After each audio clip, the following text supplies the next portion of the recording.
Bon, ben salut tout le monde, je vous avais promis une vidéo sur le parchemin de vie. Alors la voici, je vais vous faire mon parchemin de vie à moi, 100 ans de ma vie.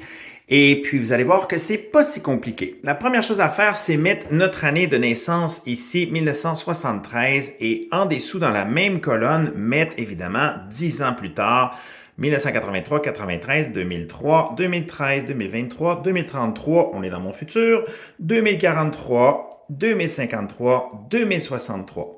Si on compte 10 ans à partir de 1973, donc 1, 2, 3, 4, 5, 6, 7, 8, 9, 10, ça m'amène en 1982. Dans mon cas, moi, ça fit. C'est effectivement un chemin de vie qui commence, donc mon parchemin de vie, mon incarnation commence avec une décennie 1-10. Ça, c'est des décennies qu'on ne voit plus présentement, mais moi, j'avais une décennie 1-10, donc on a mon année 1 ici, 2, 3, et ainsi de suite. Donc, ce sont mes cycles de vie là, à ma naissance quand j'étais bébé jusqu'à 10 ans en 1982. Et là, j'ai un basculement et j'arrive en 1983 dans une nouvelle décennie d'évolution 2-11. Cette décennie d'évolution 2-11, elle commence dans une année 2, donc la suivante va être 3, 4, 5, ta ta ta ta ta ta ta ta ta. Et on arrive ici en 1992 dans une année 11. Et j'ai un autre basculement. Et là, j'arrive en 1993 et ainsi de suite. Donc, la clé pour faire un parchemin de vie, c'est de commencer par écrire l'année de naissance, 1973, et ici, d'ajouter les décennies jusqu'en bas. Et de faire la même chose ici, donc 100 ans plus tard, 1972, donc 62, 52, 42, et ainsi de suite. Pourquoi faire tout ça? Ça apporte quand même beaucoup d'informations. Entre autres, si on recule un peu, on va voir que ce tableau me présente l'ensemble des cycles de vie que je vais vivre toute ma vie. Alors, je peux voir des récurrences, je peux voir des cycles qui reviennent, je peux voir la série de 8 ici, la série de 9, je peux puiser dans mon passé pour essayer de comprendre des choses que j'ai vécues, la façon dont je les ai vécues et aussi quel genre d'énergie il y avait. Alors, si on se rapproche de mon moment présent, aujourd'hui, je suis en 2025. Oui, on est en 2026, mais moi, mon portail est en octobre. Alors, le 7 octobre 2025, j'ai évidemment franchi un portail dans une année 8. Alors, obligatoirement, l'année précédente, et c'est une année 7, et l'autre année d'avant, 6.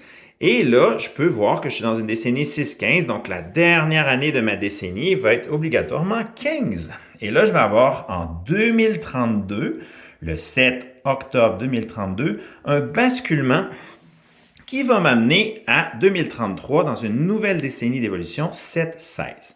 Fait que si on comprend les mathématiques, parce que la base de la numérologie, c'est des mathématiques, on se retrouve obligatoirement avec une décennie qui précède 6-15 qui est 5-14, l'autre d'avant 4-13, 3-12, 2-11 et 10-1. Fait que si on va dans mon futur, on va voir ici ma prochaine décennie 7-16, la suivante 8-17, et là je vais être pas mal pépère, mais 9-18, et si je me rends jusque-là, je vais me rendre dans mon centenaire de vie dans une décennie 10-19. C'est assez fascinant parce que mon empreinte de naissance est 19-10. Donc, on peut en parler dans une autre vidéo. Mais là, ce qui est intéressant, c'est de voir que je n'ai pas besoin de faire tous les calculs. J'ai juste à faire un calcul et ensuite de ça, placer les années. Ou j'ai même plus besoin de placer les années parce que je sais très bien qu'entre 2023 et 2032, ben là, j'ai 2031 ici, 2030 là, 2029 et ainsi de suite pour arriver à 2025. Au début d'une formation en numérologie évolutive, il faut faire les calculs pour avoir davantage d'informations, comprendre comment arriver à tout ça. Parce que c'est quand même important, c'est riche et ça donne énormément d'informations et ça apporte une qualité de présence dans l'ensemble de notre vie.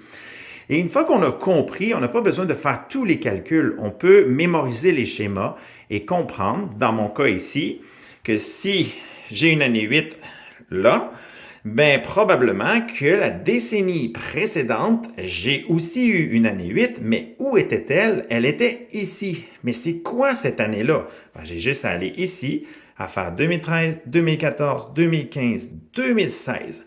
Donc, je sais qu'en 2016, octobre, 7 octobre 2016, j'étais dans une année d'évolution 8. Et là, on voit, et ça devient vraiment intéressant, on voit toute la lignée des 8. Alors, on sait ici que en 2043, j'ai oublié de le mettre, je vais le mettre ici en 2043, j'ai une année 8. Et là, j'ai toute ma gang d'année 8 à la grandeur de ma vie. Fait que ça me donne une idée à toutes les fois que j'ai eu cette année-là, qu'est-ce qui s'est passé, qu'est-ce que j'ai vécu, comment je me suis senti, de quelle façon j'ai pu découvrir peut-être des choses à l'intérieur de moi, des talents ou encore peut-être des émotions ou des peurs, des défis d'évolution, des obstacles, voire même des saboteurs. Et c'est la même chose pour toutes les autres. Alors, si je suis à la recherche de savoir si j'ai déjà eu des années 9 dans ma vie, j'en ai plusieurs ici.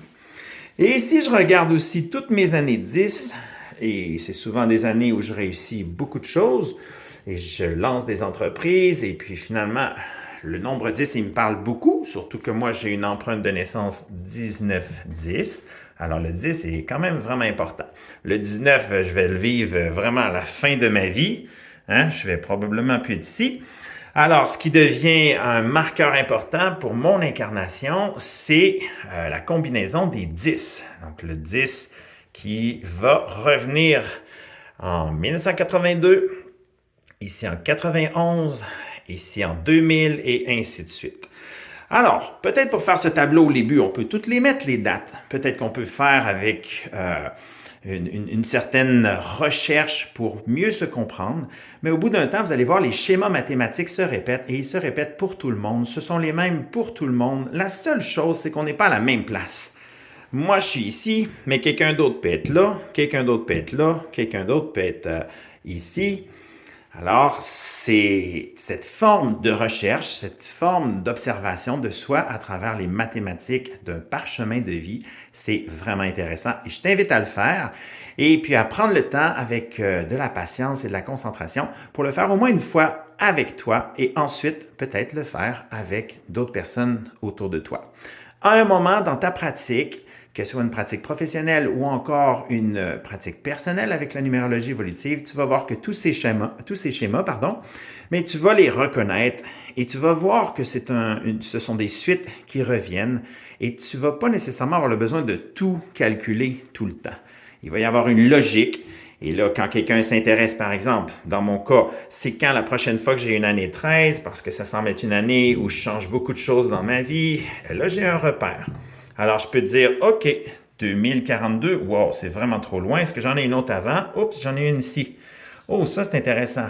Donc, 2032, 2031 ici, et là, 2030.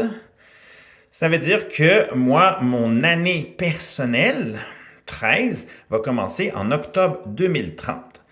D'ici là, je vais avoir une année 12, je vais avoir une année 11, je vais avoir une année 10, je vais avoir une année 9. Ça, c'est l'année prochaine, 2026.